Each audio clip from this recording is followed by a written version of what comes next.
Good afternoon, everyone, and welcome to your Rangers Review press conference reaction. Chris, Jack, there's always talking points to come out of a press conference in regards to Rangers at the moment. And today, Philippe Clement speaking ahead of Rangers against St Johnstone in the League Cup, but that was not the main topic of conversation. Instead, Ridvan Yilmaz's injury out for 4 to 6 weeks, the future of Rabbi Matondo, and then a discussion about the need to still sell before buying over the next couple of weeks of the window is what really came out of it. We're going to watch a little bit of what Philippe Clement had to say specifically on that latter point in a second, but just your immediate thoughts. People will have seen the top lines from the press conference. Of course, they can read or watch it in its entirety across our channels, but Clement looked at a slightly frustrated figure at points to me. How did it seem being there in person? I think he first spoke about this need to move players on and shift players out before bringing players in. That was something that he spoke to us about during the camp out in Holland, and I think at that stage there perhaps wasn't much of it was obviously not great news for the fans, but it wasn't the most pressing thing because he thought, well, it's early July and players will move on and we'll still be able to get deals done. The end of this transfer window is now creeping up on Rangers. There's only 2 weeks of it left. There's a lot of work to be done. And I think that the fact they're still in that position, I think that will begin to worry a lot of the fans, because they know the amount of players that still have to come in for that to happen. We're now looking at 2 or 3, more than that probably, to move on. We've spoken on the show again this morning about the areas this squad needs strengthened in. It's not going to happen unless there's fees coming in the door, and I think even more importantly, the wages are being freed up. Now, Rangers cannot carry a squad of significantly more than 30. It doesn't make any sense in a football sense. It makes no sense from a financial perspective either. It cannot be done.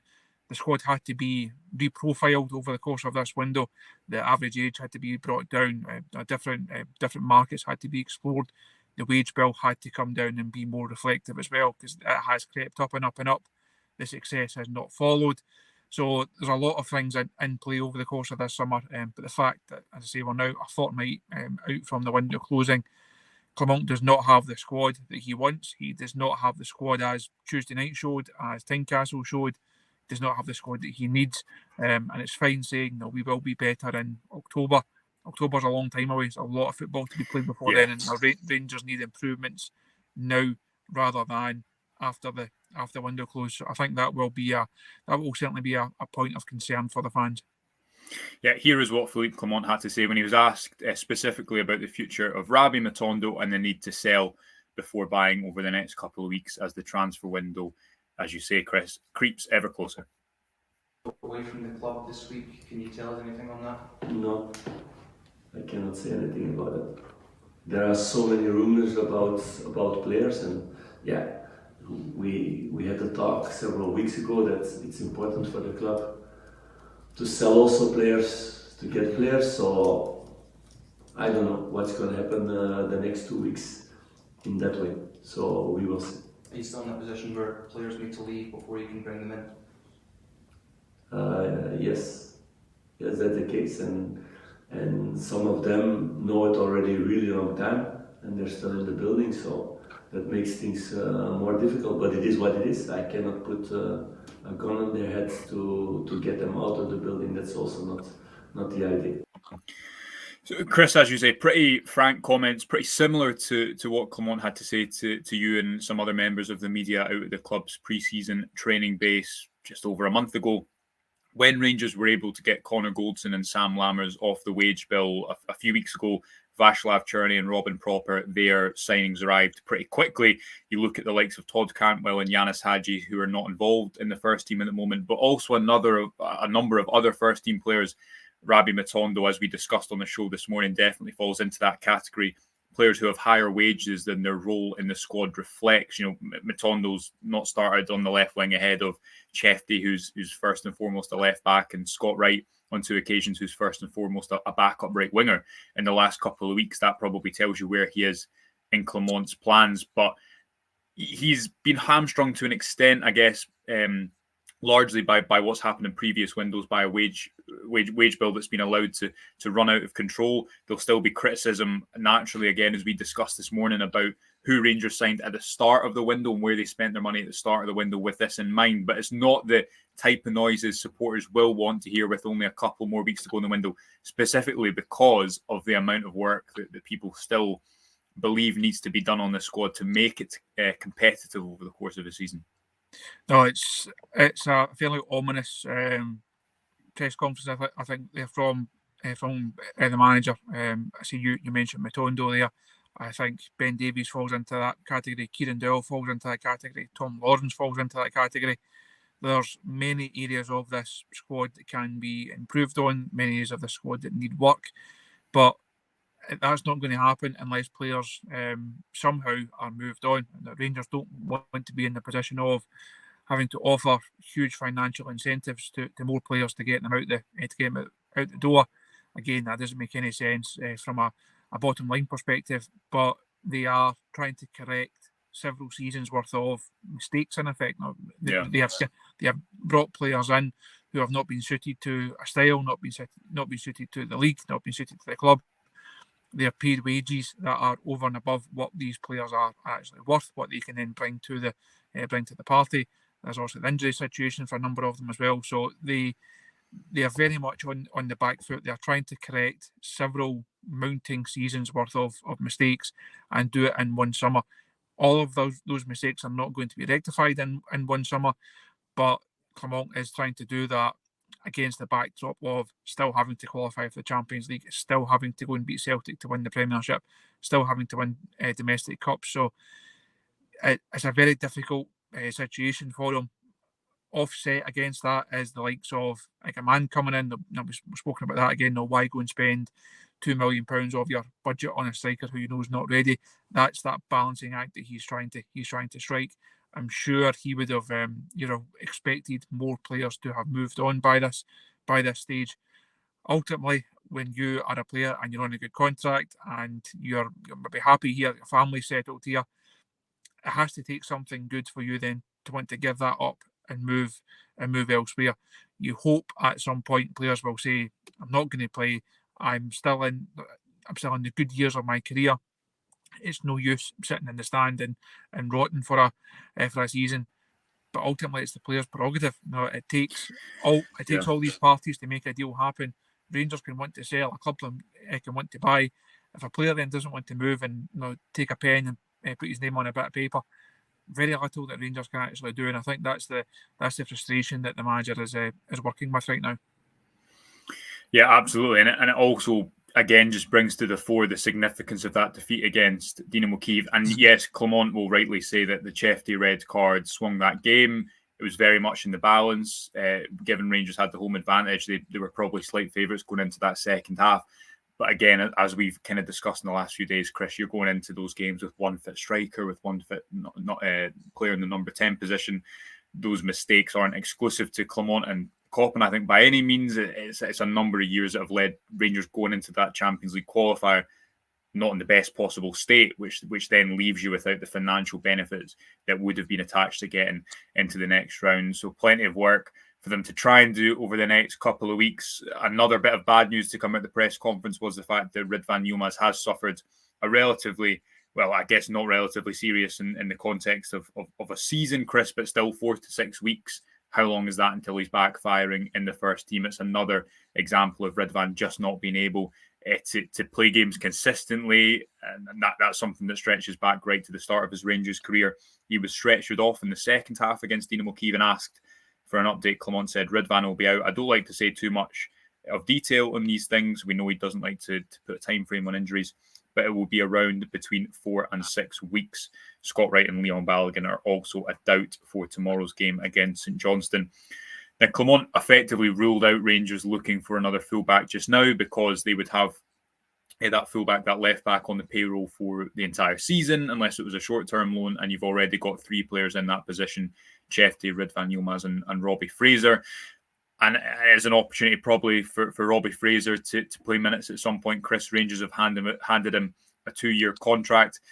But that's, again, much like the Oscar Cortez injury, the last thing Clement needed, and already a couple of weeks into the season, Rangers are starting to mount up injuries, which was the story and has been undoing in many ways of the last couple of campaigns.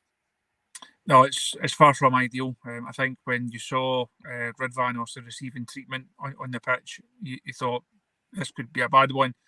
We then saw the replays of it, and you saw him get pulling up straight away and clutching his thigh. Then obviously, as you say, stretchered off. It all doesn't bode well at that stage. So I think the 4 to 6 weeks time frame, it's not come as a surprise. I think a lot of people would have expected it to be in that range. Again, as we discussed on the show this morning, it feeds into one of my fears about Ridvan, that he's just not robust enough, that he's just not able to get through the matches in the manner that Rangers need him to. It causes the manager a real problem.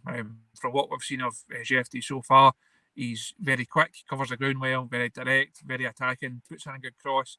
Safe to say there are doubts over his defensive capabilities. Something that's obviously going to improve. He will be able to work on that, but that's a longer term solution.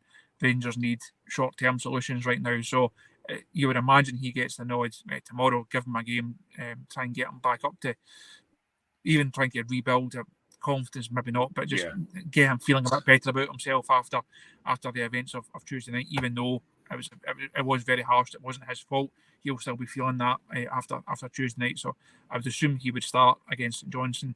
Robbie Fraser, as you outlined there, he is going to have to play. He's not a young player anymore. I think this is something that Scottish teams do get quite bad at saying the guys at 21, 22, 23, they're young players. Ultimately, they're not. No, they have to grow up very quickly. If you're 17, 18, yes, at 21, Robbie Fraser's been around this football club a long time. You should know what's expected of him.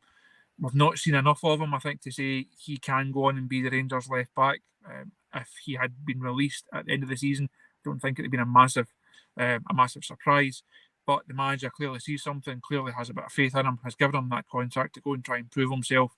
Now's the time. Now this could be the making or the breaking of his Rangers career. Yeah, I think it makes sense to not recruit another left back in the current circumstance, because as we've just discussed, it's not as if Rangers have a lot of leeway, and if they were to use that leeway, for example, at the moment, to then go and get someone in for the short term when you've signed Chefty already, when you've given that 2-year contract to Robbie Fraser, and then suddenly you have 4 left backs on your books, that is those type of decisions that have got Rangers into the situation that they're in at the moment, Chris. And there is going to be, I guess, one aspect you'd say is that of those 4 to 6 weeks, you've got the huge Old Firm game sandwiched in the middle of that, but you don't have now European qualifiers. Perhaps it would be a different story if you had 2 European qualifiers on the horizon, but Rangers, as we know, do not. Aside from that, Chris, come on, I'll look forward a little bit tomorrow towards the game against St Johnstone. Very briefly, we've discussed this in the podcast today. It's going to be interesting to see what the attendance is. Rangers need to lift the mood somehow on the pitch and off the pitch, both in terms of what they do in the remainder of the transfer window, regardless of how dependent that is on outgoings before incomings, but also what people see on the pitch, because there isn't, again, too much leeway in terms of the changes he makes to the team tomorrow. But anything other than a good win is not going to address the negativity currently surrounding Rangers. You'd expect, as we said on the show today, it's going to be Chefty at left back. Perhaps you see Dujon Sterling come into the midfield. Maybe Danilo gets some minutes up top as well. And Václav Černý, who Clement mentioned in his press conference today as well, will surely be the man picked to start on that right-hand side. I'd be surprised if the team is too far away from what we discussed this morning. Also, the news that Leon Balogun is still struggling. I think that all but guarantees that John Souttar is going to start alongside Robin Propper. It's a chance for that partnership to get another game together. It's, I think, centre back is an area where we both like to see another player come in and some more improvement, but that may, or as we now know, that will take someone to move on. We don't expect that to be John Souttar, so hopefully it's a chance for him to try and play his way into some degree of form. I say that partnership to continue. Černý has to start after all the hype after Motherwell, after all the comment after Kiev. I'd be amazed if he doesn't start. Scott Wright was someone who maybe had a chance of featuring off that left hand side. Manager saying he's got that small problem. So I would be surprised if there's too many changes. It's always the case now when you have a big game defeat. The manager and the players talk about the chance to get back in and try and win the next game and try and rebuild confidence. But the next game never really dominates the agenda. It's always bigger picture items. It's always bigger and more in-depth talking points that come out of these pressers after a big game defeat. So not too much of chat about St Johnstone, but that doesn't take away from the fact that it's a huge game for Rangers. Now they simply have to find a way to get through to the next round. But even more than that, they have to find a way to put on a performance as well. Absolutely. We'll leave it there. Full coverage, of course, from the Rangers review at Hampden tomorrow. A reminder, this is the last weekend for our new season sale, a year of the Rangers review for just £12. All the relevant links for that are in the description. Until then, thank you for joining us. Enjoy the rest of your Friday, and we'll speak to you soon. Bye for now.